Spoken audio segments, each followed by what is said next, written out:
Idiocy needs no introduction. For as long as humans have been making nice things, there have always been people around to ruin those nice things. Armed with an awe-inspiring combination of stupidity and ignorance, people have destroyed priceless paintings, ancient tombs, archaeological sites, and a whole lot more. And today we're going to cover the most ridiculous of these instances, with everything from blowing up the ancient city of Troy to straight-up bulldozing historic sites.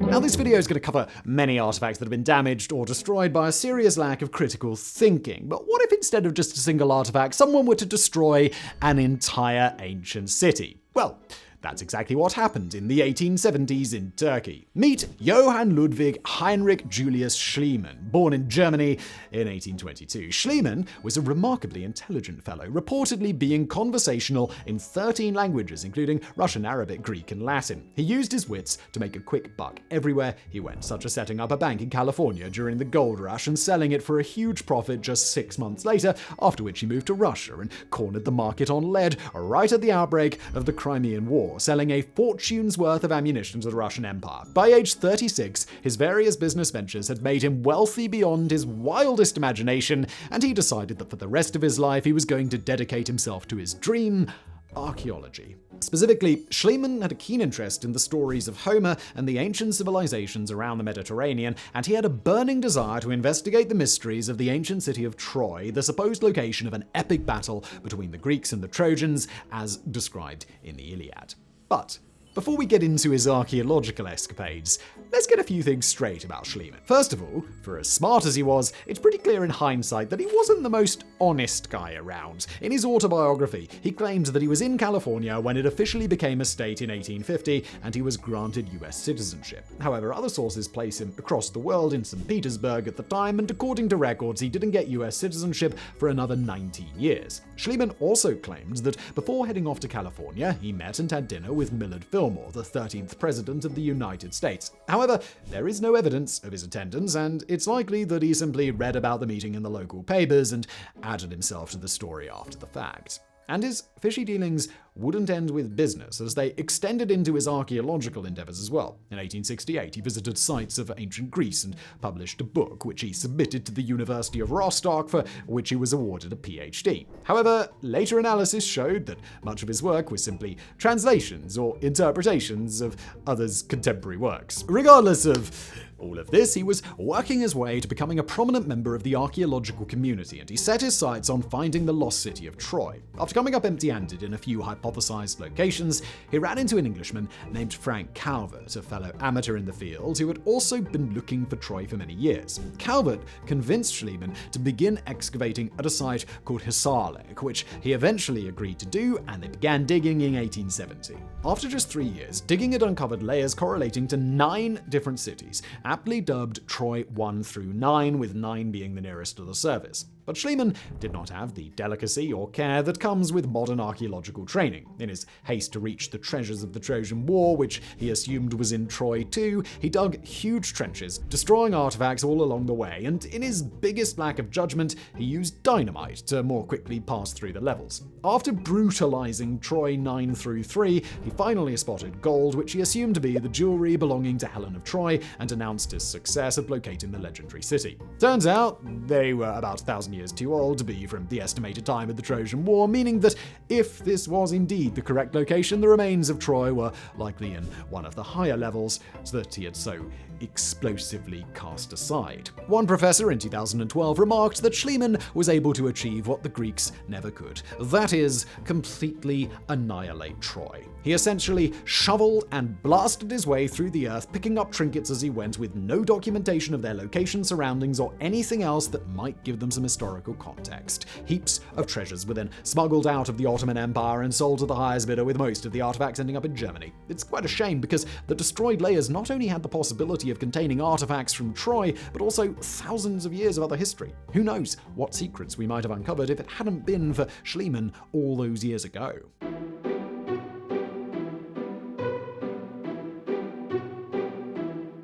Sculpted more than 300 years ago, the statue of the two Hercules is a detailed, intricate sculpture featuring two figures of Hercules holding the emblem of Cremona, a city in northern Italy. On top of the emblem is a beautifully sculpted crown, or should we say, there was a beautifully sculpted crown. Unfortunately, this statue, which had managed to remain unscathed for hundreds of years without an issue, was damaged in 2005 by a pair of tourists who climbed to the top of it to take a selfie. They allegedly wanted to take a photo to show how big the statue was, but it seems they may have underestimated their own size because, while climbing around, one of them grabbed the crown and, under the weight of the tourist, it broke right off, fell to the ground and shattered.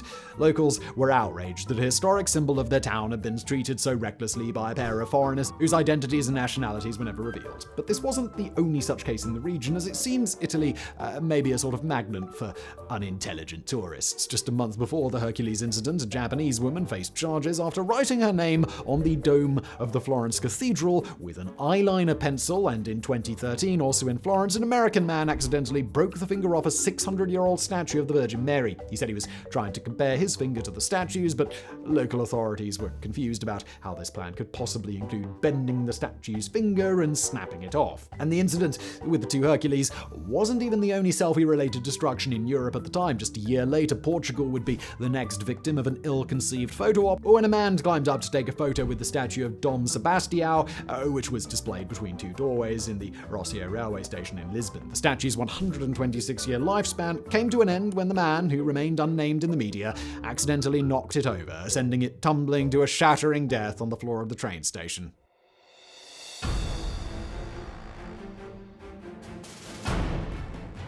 As stupid as it is to ruin a statue while trying to take a selfie with it, at the very least, those responsible had no destructive intent behind their actions. However, the same cannot be said for the next couple of incidents.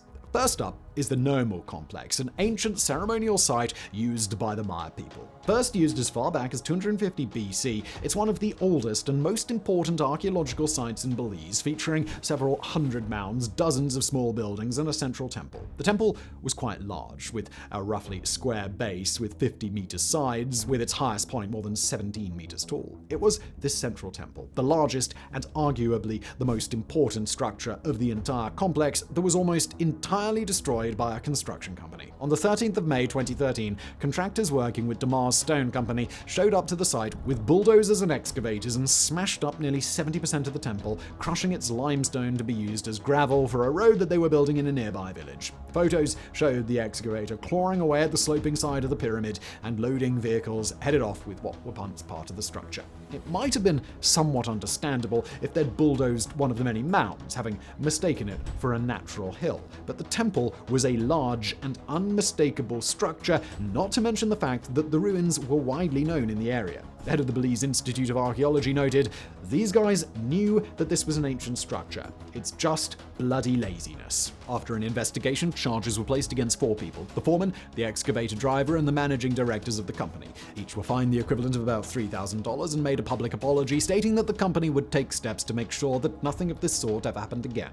But this sort of minimal fine is exactly why this keeps happening in Belize. One professor said, "I don't think I'm exaggerating if I say that every day a Maya mound is being destroyed for construction in one of the countries where the Maya lived." And it's not just a problem where the Maya used to live. On the other side of the world, a similar issue faces Chinese archaeologists, who constantly have to deal with the destruction of ancient sites that happen to be blocking the path of construction crews. In 2013, archaeologists in Guangzhou returned to a site that they were in the middle of excavating to find that nearly all of it had been plowed through with bulldozers and excavators. The area had been cordoned off with red tape, but workers extending the Guangzhou metro had ignored this and destroyed at least 5 of the sites. According to archaeologists, the sites were ancient tombs between 2,000 and 3,000 years old. When they were destroyed, they were still filled to the brim with artifacts, inscriptions, and much more evidence of what life was like in the region long ago. Even more frustrating is that the construction team, who had not even received permission to build there, deliberately moved aside the researchers' tools, equipment, and field notes before flattening the area, so they clearly knew that it was still being researched,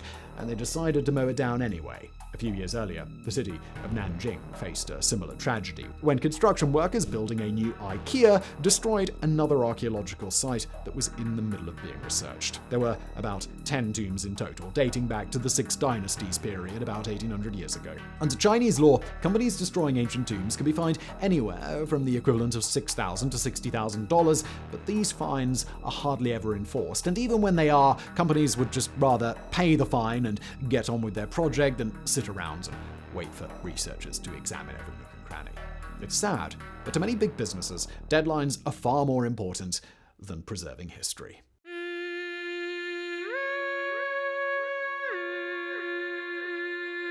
But of all the destruction in this video, perhaps none are as tragic as this final entry. The Buddhas of Bamiyan were two giant statues carved into the side of a cliff in central Afghanistan. Dated to 570 and 618 AD, they were carved directly into the sandstone cliffs, with the so-called Western Buddha reaching 55 meters in height and the smaller Eastern Buddha reaching 38 meters. The statues represented an important part of local culture and history. Long ago, the location was described by Chinese travelers along the Silk Road as a hub of Buddhism and was a well-known landmark in the region, even a site of pilgrimage for Buddhists. There are even rumors that a third statue existed at some point. Bamiyan's problems began long ago. On 4 separate occasions throughout the centuries, invaders tried to destroy or deface the statues, either by cracking the stone or, in one case, directing cannon fire at it. But the statues stood strong and remained the tallest standing figures of Buddha in the entire world. That was until 2001.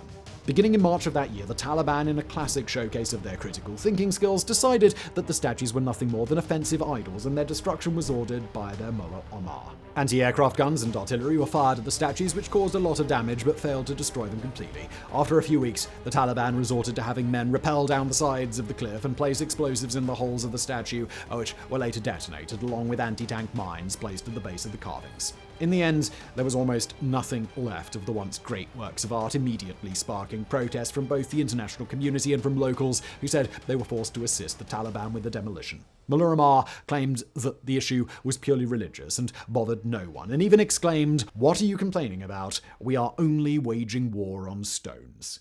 But despite trying to frame their destruction as a religious rite, the Islamic world staunchly opposed the move. 54 member states of the Organization of the Islamic Conference met and condemned the statue's destruction, even including Pakistan, Saudi Arabia, and the UAE, countries who officially recognized the Taliban's government. Saudi Arabia called the action savage, and Pakistan did all they could to stop the demolition. In a meeting with Pakistan's Interior Minister, Omar was asked why he found it his religious duty to destroy the statues when so many Muslim rulers had allowed them to stand for so many centuries. Omar simply replied, maybe they did not have the technology to destroy them. This was a man simply bent on destroying something beautiful. He disregarded repeated requests from Japan to transfer the statues out of the country free of cost, brushed aside 36 different letters from UNESCO offering various solutions, and ignored even his own people who protested their destruction. In the end, UNESCO's director called the move not only an offense to Buddhism, but a crime against culture. It is abominable to witness the cold and calculated destruction of cultural properties which were the heritage of the Afghan people and indeed of the whole of humanity. Several governments expressed interest in rebuilding the Buddhas of Bamiyan after the ousting of the Taliban by the United States during the war in Afghanistan, but given the recent resurgence of the Taliban back to power after the US withdrawal, this is an option that seems less and less probable, and the cliffs where the great Buddhas once stood will remain empty.